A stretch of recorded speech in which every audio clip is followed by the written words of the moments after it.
ده ما كانش شماس يا بويا. في عهد قداسة البابا كرولوس السادس أصر على أن يكون هناك حالة من السهر الدائم في داخل جميع الكنائس، فأمر بعمل التسبيحة ليلا بطريقة شبه يومية، وحاول نقل روح التسبيحة التي كانت فقط في داخل أسوار الأديرة إلى كل الكنائس في مصر. وحدث ذات مرة أن البابا فكر بالمرور بنفسه على عدد من الكنائس ليرى هل يتم صلوات التسبيحة ليلا فيها أم إنهم غافلون.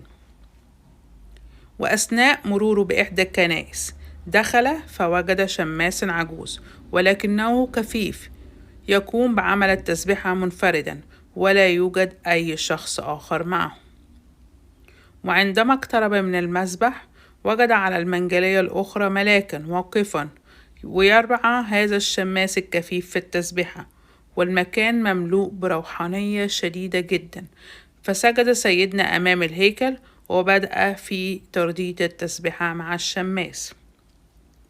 وعندما انتهوا عرف الشماس صوت البابا كرولوس فذهب وأخذ بركة، ولكنه سأله سؤال: يا سيدنا، انت لما جيت اختفى صوت الشماس اللي كان بيردد عليا في التسبيحة، هو روح ولا ايه؟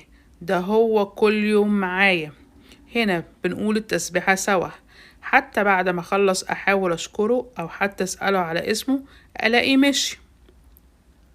وبابتسامة هادئة وحنان احتضن البابا هذا الشماس القديس وقال له: من أجل سهرك أرسل الله ملاكا لك. ده ما كانش شماس يا بويا ولا واحد من الشعب، ده كان ملاك ربنا بيبعتهولك كل يوم عشان يردد التسبيحة معاك. ولما لقاني داخل وابتديت أقول التسبيحة حس إن دوره انتهى، فانطلق ليكمل تسبيحته فوق أمام عرش النعمة.